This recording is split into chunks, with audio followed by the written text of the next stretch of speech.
પોરબંદરમાં રખડતા ભટકતા પશુઓનો ત્રાસ યથાવત છે।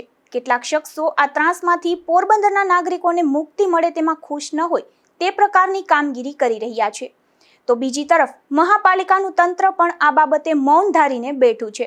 ત્યારે આવા પશુઓ હાલ નિરાતે લોકોને જન્માષ્ટમીનો મેળો પણ કરવા દેતા નથી તેવા દ્રશ્યો સર્જાયા હતા।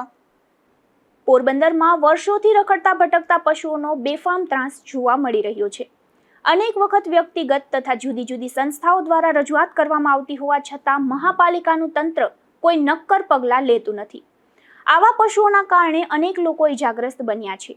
એટલું જ નહીં, અનેક લોકોએ જીવ પણ ગુમાવ્યા છે, છતાં તંત્રના બહેરા કાને લોકોની પીડાનો અવાજ પહોંચતો નથી કે પછી તંત્ર આ કામગીરીમાં વિઘ્ન બનનાર કેટલાક શખ્સોથી ડરી ગયા છે। આવા સવાલો શહેરીજનો ઉઠાવી રહ્યા છે। હાલ પોરબંદરમાં જન્માષ્ટમી નિમિત્તે સૌરાષ્ટ્રનો બીજા નંબરનો લોકમેળો યોજાયો છે, જેમાં હજારોની સંખ્યામાં લોકો ઉમટી પડતા હોય છે। ત્યારે આજે નોમ એટલે કે મેળાના ત્રીજા દિવસે મેળામાં અને મેળા તરફ જતા રોડ પર ભયાવક દ્રશ્યો સર્જાયા હતા, જેમાં આપ આપના ટીવી સ્ક્રીન પર રીતસરનું જોઈ શકો છો કે આ પશુઓ બેફામ ગતિથી કેવી રીતે ભાગી રહ્યા છે અને મેળામાં આવનાર લોકો આવા પશુઓથી પોતાનો જીવ કેવી રીતે બચાવી રહ્યા છે। એટલું જ નહીં, પરંતુ જો એક પણ સેકન્ડની માતા પિતા વાર લગાડે તો બાળકો પણ આ પશુઓની હડફેટે આવી શકે તેવા દ્રશ્યો કેવી રીતે સર્જાયા હતા।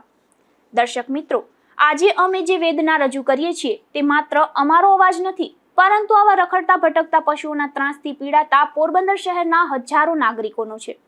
આવા પશુઓના કારણે લોકો લોકમેળાની મોજ પણ માણી શકતા નથી, તેમ છતાં મહાપાલિકાનું તંત્ર માત્ર લોકોને લૂંટી લેવા વેરાના વધારાના ગણિતમાં જ વ્યસ્ત છે કે શું, તેવા સવાલો મેળાની મોજ માણવા આવનારા લોકો ઉઠાવી રહ્યા છે।